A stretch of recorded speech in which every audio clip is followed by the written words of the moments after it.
स्थानावर. तर ते नित्यार्थक्रिया आणि अनित्यार्थक्रिया सांगितली. तर नित्यार्थक्रिया म्हणजे काय सांगितले ते गुणांची. गुण हे कसे राहतात? नित्य रूपाने राहतात किंवा ध्रुव स्वभाव नित्य रूपाने राहतात. तर ही त्याची काय झाली? नित्यार्थक्रिया. आणि पर्याय ही बदलते त्याला म्हणायचं अनित्यार्थक्रिया. मग अशा पद्धतीने नित्यार्थक्रिया आणि अनित्यार्थक्रियेमध्ये काय केलं की दोन्ही अर्थक्रियाच प्रयोजनभूत क्रिया आहे. मग दोन्ही प्रयोजनभूत क्रिया आहेत हे समजलं तर तिथं काय आहे की आणि अनित्यार्थक्रिया म्हणजे तिचा विषय नाही. हे जर समजलं तर तिथं आपण काय करू शकतो? योग्य विषय आणि योग्य साधन घेऊन मोक्ष मार्गस्थ होऊ शकतो. आणि जर योग्य विषय योग्य साधन समजलं नाही तर आपण मोक्ष मार्गस्थ पण होऊ शकत नाही. म्हणून इथं काय घेतलं तर 111 गाथेचं शेवटचं वाक्य. तर त्याच्यामध्ये वरून दुसरं वाक्य तथा हेम निष्पादिकाभिः अन्वयशक्तिभिः क्रमप्रवृत्तिम् आसाद्य तत्तत् व्यतिरेकम् आपन्नाभिः हेम अंगदादि पर्याय मात्री क्रियेत. हेम अंगदादि पर्याय मात्री क्रियेत तो पूर्ण आहे. तथा म्हणजे त्याप्रमाणे हेमाला रचणार.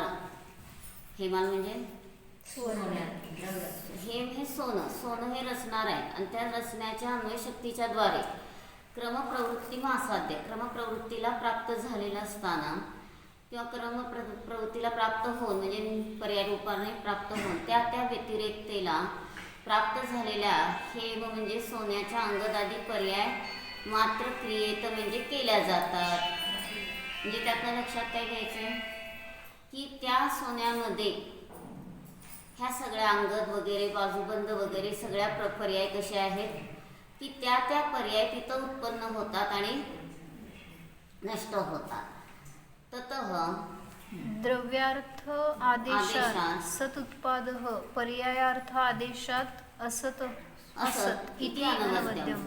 मग ततः म्हणजे काय घेतलं? त्यामुळं द्रव्यार्थादेशात म्हणजे द्रव्यार्थिक नयाच्या निर्देशाने आदेशाने सतचा उत्पाद होतो. सतचा उत्पाद होतो म्हणजे जी पर्याय 8 नंबरची होती त्या 8 पर्याय विशिष्ट ध्रुव स्वभाव आणि तोच 8 पर्याय विशिष्ट ध्रुव स्वभाव 9 पर्यायामध्ये काय झाला? उत्पन्न झाला. म्हणून हो की 8 पर्याय विशिष्ट ध्रुव आणि तोच 9 पर्याय विशिष्ट ध्रुवामध्ये उत्पन्न झाला आणि त्यामुळे त्याला म्हणायचं सदुत्पाद. म्हणजे तीच काय आहे? ध्रुवाची ठेवण ती उत्पन्न झाली म्हणून सदुत्पाद म्हटलं. आणि पर्याय रूपाने काय होतं? बदल होतो. जेव्हा पर्याय रूपाने बदल होतो त्याला म्हणायचं असत उत्पाद. म्हणून द्रव्यार्थादेशात द्रव्यार्थिक नयाच्या निर्देशाने सतचा उत्पाद होतो आणि पर्यायार्थिक नयाच्या आदेशाने असतचा उत्पाद होतो. असं सगळं काय आहे? अनवद्य म्हणजे निर्दोष आहे. म्हणजे आपल्याला लक्षात घ्यायचंय की सतचा उत्पाद म्हणजे तो ध्रुव स्वभाव कायम आहे आणि असतचा उत्पाद म्हणजे काय घेतलं की पर्याय नसलेली उत्पन्न झाली. नसलेली पर्याय उत्पन्न होते ह्यालाच म्हटलं असतचा उत्पाद. मग आपल्याला ह्याचा जीवनात काय उपयोग आहे? पर्याय कशी आहे? यह विबित जायगा. यह विबित जायगाची गोष्ट सगळ्यांना आता माहिती आहे की जी पर्याय उत्पन्न होते ती निघून जाते. एका राजाला एका वाक्यामध्ये धर्म पाहिजे असतो आणि तो एका वाक्यातला धर्म त्यांनी काय केला? कोण देत आहे त्याचा शोध घेण्याचा प्रयत्न केला. पण शोध घेण्याचा प्रयत्न केला तर त्याला कोण सापडलंच नाही. आणि शेवटी हा साधू तो साधू हा पंडित तो पंडित करत एक दिवस एका जिन साधूंकडे तो पोचला आणि त्यांना विचारलं माझी अशी शंका आहे. मग तसं विचारल्यावर त्यांनी सांगितलं की एका वाक्यात मी सांगू शकतो पण माझी पण अट आहे की ते वाक्य तू कंप्लीट ठेवायचं आणि जेव्हा परमोच्च सुखाची अवस्था असेल किंवा परमोच्च दुःखाची अवस्था असेल तेव्हा ते वाक्य वाचायचं. ठीक आहे म्हणला, तेवढी अट मान्य करतो म्हणला. आणि मग काय झालं तर ते वाक्य त्यांनी घेतलं आणि घेतल्यानंतर अंगठीत ठेवून टाकलं आणि मग काय झालं त्याच्याकडे नेमकं परचक्र आलं आणि त्या परचक्रामध्ये तो हारला आणि कसं तरी जीव वाचून तो कुठेतरी लपून बसला आणि म्हणाला आता परमोच्च काय आहे? दुःखाची अवस्था आहे. आता हे वाक्य वाचायला काही हरकत नाही म्हणून त्यांनी ते काढून वाचलं. तर काय लिहिलं होतं, यह भी बीत जाएगा, ही परमोच्च दुःखाची अवस्था पण निघून जाणारी आहे. आणि परत त्यांनी सैन्य गोळा करून काय केलं, परत सगळं राज्य ते मिळालं त्याला, आणि परत ते वाक्य काढून वाचलं. काय लिहिलं होतं त्याच्यावर, ही परमोच्च सुखाची अवस्था पण निघून जाणारी आहे. मग अवस्था ह्या बदलणाऱ्या आहेत, चेंजेबल आहेत, पण आम्ही त्या अवस्थेमध्येच अडकलेले असतो की नाही. चांगलं झालं, वाईट झालं, असं झालं, तसं झालं, किती किती विकल्प करत असतो. आपल्या मनासारखं झालं की हुरळून जातो, मनाच्या विरुद्ध झालं की रडू लागतो. मग हे दोन्ही पण भाव माझे शाश्वत स्वभावाचे नाही. ही क्षणिक अवस्था काय आहे, बदलणारी आहे. आणि ह्या बदलणाऱ्या अवस्थेत अडकलो, शुभाशुभ अवस्थेमध्ये अडकलो, विभावात अडकलो, तर संसार वाढला. हा मी चिदानंद म्हणून स्वतःला जाणलं तर ह्या दुःखद संसारातनं सुटू शकतो.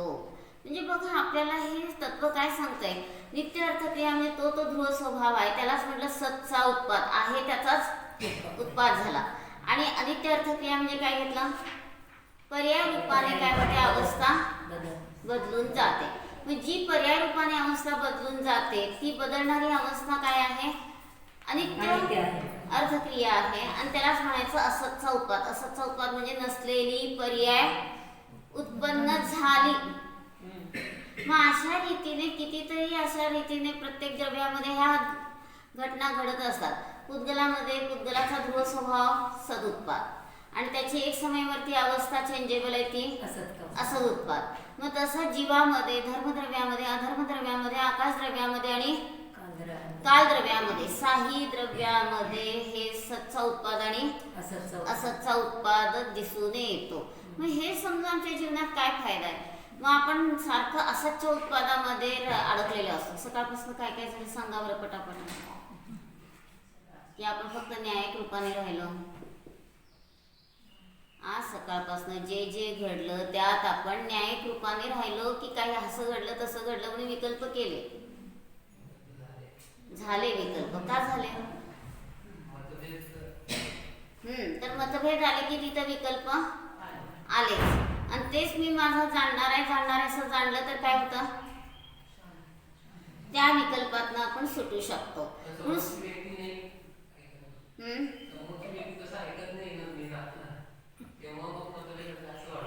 समोरच्या व्यक्तीने ऐकावं हे असं कुठल्या शास्त्रात लिहिलं आहे,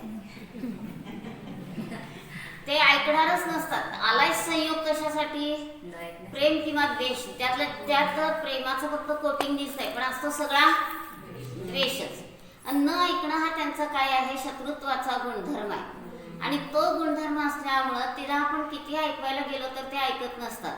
आणि आपण कुणाचं ऐकत असतो का, पहिला प्रश्न आपला, आपण कुणाचं ऐकत नाही. म्हणून आपलं न ऐकणारे काय झाले, सगळे आपल्याला भेटलेत संयोगात. आणि तेच मी जाणणार आहे असं आपण जाणीव केली तर कुणाचीच आपल्याला अपेक्षा होणार नाही. आणि ऐकलं तरी ठीक, नाही ऐकलं नाही ठीक. ऐकलं तर त्यांचं कल्याण, नाही ऐकलं तर त्यांचं कल्याण आहे ना. त्यांचं कल्याण आहे म्हणजे त्यांचा संसार छानपैकी वाढणार आहे. म्हणून आपण आपल्या ज्ञानदर्शन स्वभावात राहिलो तर हे सगळे आपले खोटे विकल्प काय झाले, संपले. आणि ज्ञानदर्शन स्वभावात राहिलो तर आपली सगळी अशांती आत्ताच संपली. पण आपण ज्ञानदर्शन स्वभावाला सोडून सगळं करतो. म्हणून आपल्याला इतकं आतमध्ये स्वभावाची रुची लागली पाहिजे, मी माझा जाणणारा आहे, जाणणं सोडून मला दुसरं काहीच करायचं नाही. म्हणून काय म्हटलं आगमात, वपुर्गृहं धनं दारा पुत्रा मित्राणि शत्रवः सर्वधान्य स्वभावाने मूढ स्वानी प्रपद्यते. वपुर्गृहं, वपू म्हणजे शरीर, गृह घर, दारा म्हणजे पत्नी. वपुर्गृहं धनं दारा पुत्रा मित्राणि शत्रवः, पुत्र मित्र शत्रू हे सगळे काय आहेत, अन्य स्वभाव आहेत, आपल्यापासून वेगळे आहेत. पण आपण समजतो काय, मूर्ख काय समजतो, हे सगळे अन्य स्वभावाचे असताना सुद्धा स्वतःचे आहेत असं समजतो आणि त्यांना माझं म्हणून ओझं करतो. म्हणून भजनात वगैरे काय म्हणतो, म्हणे सर्व माझे माझे परी व्यर्थ तापद ओझे, शिकवी जे ज्ञान सुख जे झणी नाथा आर्जवे. म्हणे सर्व माझं माझं, सगळ्याला माझं माझं म्हणतो आणि तापदी ओझं म्हणजे सगळं ओझं होतं, भार होतं. आणि मग आपल्याला ज्ञानाचं सुख जर समजलं, शिकवी जे ज्ञान सुख जे झणी नाथा आर्जवे. आर्जव रुजुतेचा भाव, सरलतेचा भाव, त्याला म्हणायचा आर्जव. आणि बघा, जो जितका सरळ असतो त्याला कुठली किती त्याच्या विरुद्ध गोष्ट सांगितली तरी तो ती अस्वीकार करत नाही. आणि वक्रतेचे भाव असतील सगळ्या गोष्टींना का म्हणतो, तर तिथं काय झालं, आपली सगळी दुर्दशा होते, माहित आहे ना. तो विद्यार्थी असतो आणि त्याला काही शिकवायला लागले की तो का म्हणायचा. मग ते शिक्षक इतके हैराण झाले, म्हणाले हा काचा रोग तू कोणाला तर देऊन टाक, मी मग तुला शिकवतो. मग त्यांनी तो रोग दिला एका पेशंटला. मग डॉक्टर तपासायला आले की तो काय म्हणतो, का इंजेक्शन घ्यायचं, का तुमची गोळी खायची, का सगळं तुमची ट्रीटमेंट करून घ्यायची, असं प्रत्येकाला वाकडं लागल्यावर ते डॉक्टर इतके हैराण झाले की ते म्हणले हा रोग कुणाला तर दे, त्याशिवाय मी तुला ट्रीटमेंट करू शकत नाही. मग एका काय कसं ते वकिलांचे पक्षकार असतात ना, तर त्या पक्षकारांना तो रोग दिला. तर मग ते वकील काय सांगायला लागले की तो काय म्हणायचा का.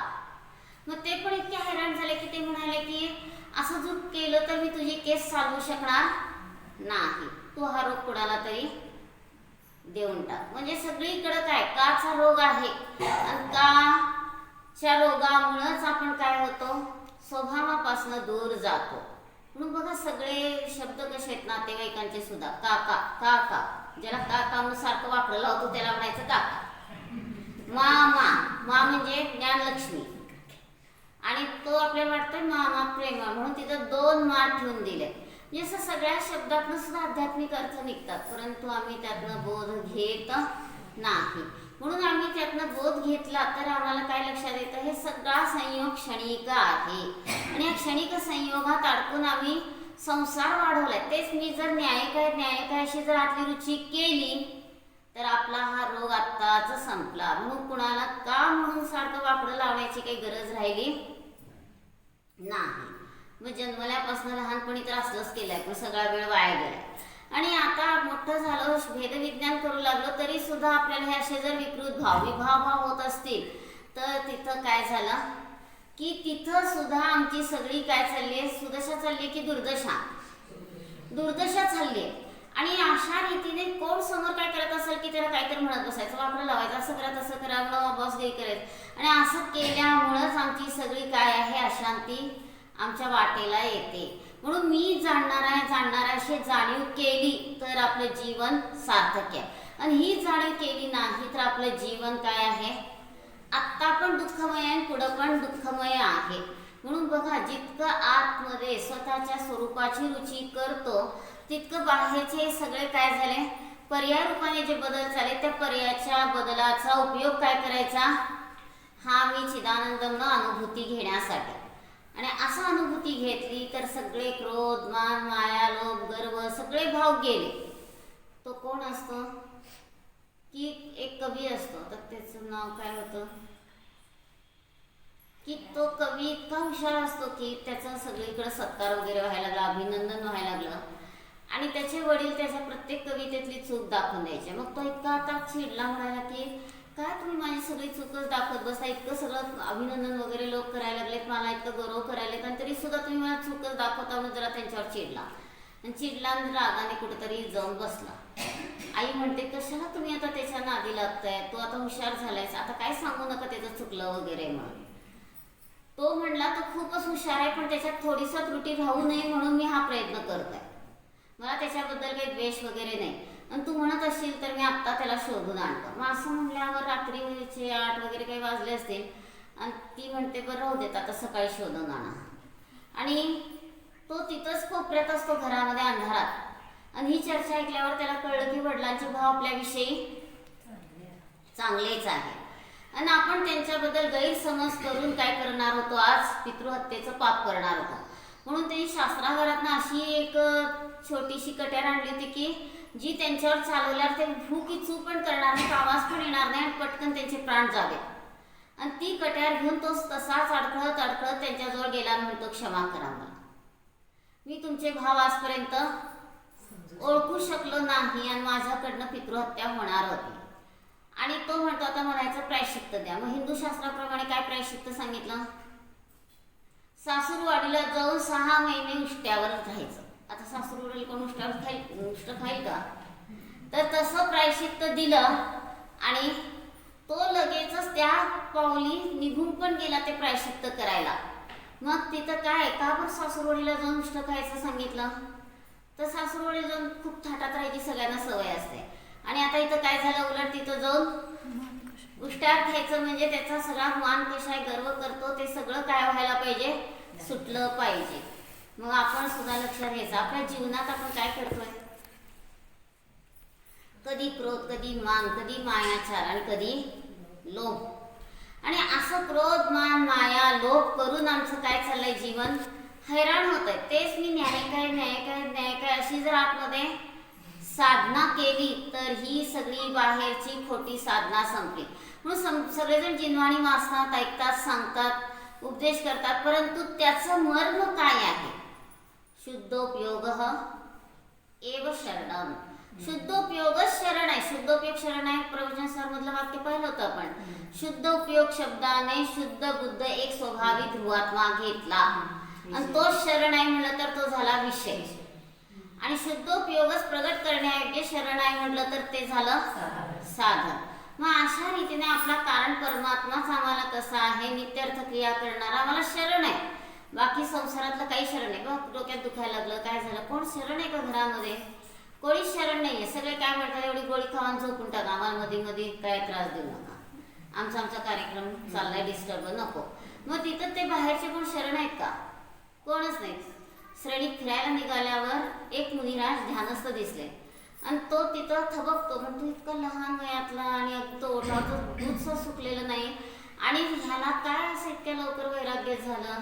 आणि त्याला जर कोणी सांभाळत नसेल तर मी सांभाळतो म्हणून त्या नेमकं मुनींचं ध्यान संपायला ते दोघं मंत्री आणि ते दोघं तिथं पोहोचले. आणि तो म्हणतो का तुम्हाला कोणी सांभाळायला नाथ नाही का? तो म्हणतो, मुनिराज म्हणतात की मी 3 काळचा नाथ शोधतोय. त्याची सगळी उत्तरं कशी आहेत, आध्यात्मिक आहेत, मार्मिक आहेत. खरं तर असल्या प्रश्नांना ते उत्तर पण देत नसतात. मग तरी सुद्धा ते आता आलाच आहे तर त्याला अमृत बाजून पाठवून म्हणून त्यांनी काय केलं, मी 3 काळचा नाथ शोधतोय. आणि असं म्हटल्यावर राजा खुश झाला. तो म्हणाला मी तुमचा 3 काळचा नाथ होतो, चला माझ्याबरोबर.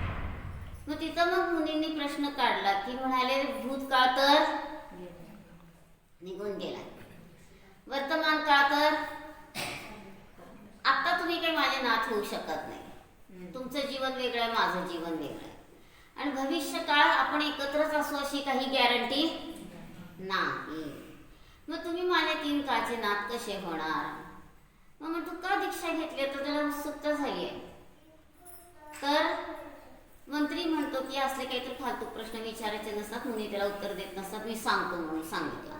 मग काय सांगितलं, हा तर शेजारच्या देशाचा एकुलता एक राजपुत्र आणि ह्याच्या डोळ्यात वेदना सुरू झाल्या आणि त्या वेदना काही बऱ्या होईना.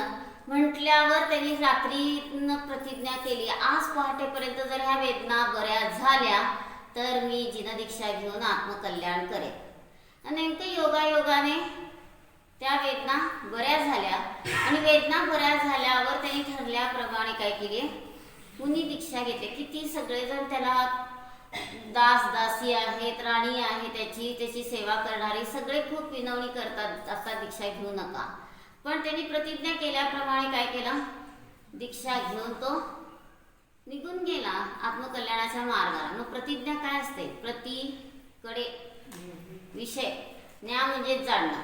मग प्रति हा झाला विषय आणि ज्ञा म्हणजे जाणणारी पर्याय. मग आपण आपल्या स्वभावाला विषय करून जाणलं तर आपली प्रतिज्ञा पहिली काय आहे, मी स्वभावातच राहील. आणि विकल्पाच्या भूमिकेत मग काय, जे काही प्रतिज्ञा घेतो आजन्म वगैरे त्याचा निर्वाह सहज होतो. म्हणून मला सारखं स्वभावातच राहायचं, स्वभाव सोडून मला दुसरं काहीच या संसारातला नको. प्रतिज्ञेने निर्जरा झाली का? प्रतिज्ञा केल्यानंतर दृढता वाढली आणि आता त्यांनी जास्त ध्यान केलं असेल, अनुभूती घेतली असेल आणि अनुभूती घेतल्यामुळे आपोआपच काय झालं, रोग असा त्याचं सातामध्ये संक्रमण झालं आणि आपोआप त्या वेदना शमल्यात. म्हणजे ते योगायोग आहे शेवटी तो सुद्धा. म्हणजे कधी कसं सांगितलंय श्लोक वार्तिकमध्ये की आपण प्रतिक्रमण केल्यानंतर सुद्धा जास्त ढासळतात आणि आपल्याला जास्त तीव्र त्रास होतो असं पण दिसेल, पण त्या ज्ञानी घाबरत नाही. उदीरणात झाली म्हणून तो तिथं काय समजतो, स्वागतच करतोय उदीरण्याचं. पण मग खूप जण म्हणतात प्रतिक्रमण करून काही फायदा झाला नाही. पण फायदा झाला नाही असं कसं म्हणता येईल? तर प्रतिक्रमण केल्यामुळे काय झालंय, निषेध धडाधड ढासळू लागले आणि जास्त त्याची निर्जरा झाली म्हणून तो त्याला घाबरत नाहीये. झालं तर झाली निर्जरा म्हणून तो परत स्वभावातच राहतो. आणि काही जणांची उदीरणा होणार नाही. उदीरणा म्हणजे वेळेच्या आधी कर्म येऊन निघून जातात, त्याला म्हटलं उदीरणा. सांगितलं होतं ना पंडितजींना उद्या 10 वाजता जेवायला म्हणून सांगितलं. सोमवार उद्या 10 वाजता या सांगितलं, वेळेवर या म्हणून सांगितलं. हे काय झालं, उदय झाला. ते म्हणाले की थोडा वेळ आधी येतो, उदीरणा झाली. मी येत नाही, मुलाला पाठवतो. 10 करण आहेत ना, 10 उदय, उपशम, क्षय, उपशम, संक्रमण, अपकर्षण, उत्कर्षण, ह्या सगळ्या 10 करणांमध्ये ही गोष्ट घटवायची आहे. मी येत नाही, मुलाला पाठवतो म्हटलं. संक्रमण झालं.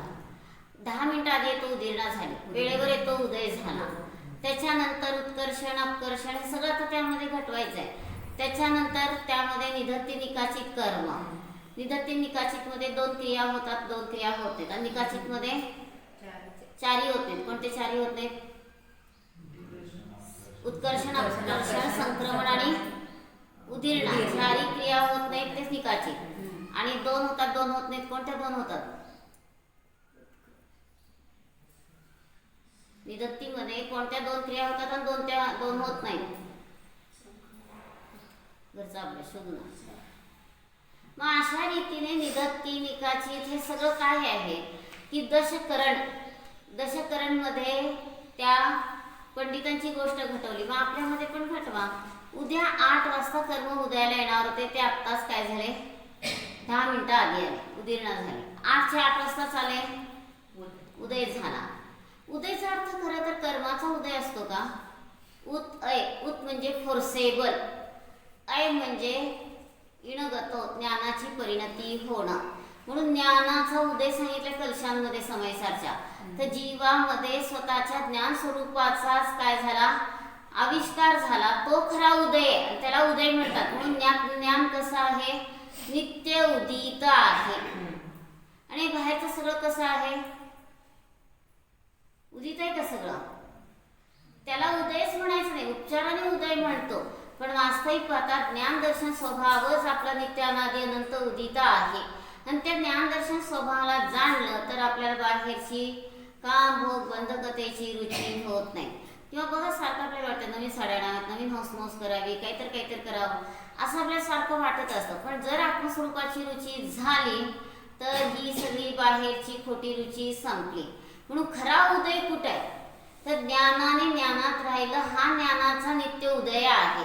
आणि त्या ज्ञानाला पण जाणू लागलो तर तिथं बाहेरच्या उदयाला उदय म्हणणं औपचारिक कथन आहे. कारण कर्माच्या उदयात अचेतन कर्माच्या उदयामध्ये खरा उदय असतो का? उदय नसतो. म्हणून यातनं लक्षात घ्यायचंय की माझ्यामध्ये जे परिणाम चाललाय त्या परिणामामध्ये ज्ञानाचं ज्ञान रूपाने जे परिणाम आहे तो नित्य उदय आहे. आणि पुद्गलाला उदय म्हणतो, औदयिक भाव म्हणतो, हे सगळं काय आहे, उपचाराने सांगितलंय. म्हणून आपल्याला लक्षात घ्यायचंय शुद्धोपयोग शरण आहे, म्हणजे ध्रुव स्वभावच शरण आहे. आणि त्या ध्रुव स्वभावाला जाणू लागलो तर बाहेरचं सगळं काय झालं, विभाव परिणती संपली. मग काम भोग बंध कथा मोह राग द्वेष हे सगळं आपोआप संपलं. म्हणून किती अनादि कालापासून ह्या जीवाने ह्या सगळ्या विचित्र भोगांना भोगले. शेंगा चटणी किती खाल्ली, जन्मल्यापासून आतापर्यंत शेंगा चटणी किती खाल्ली, हा?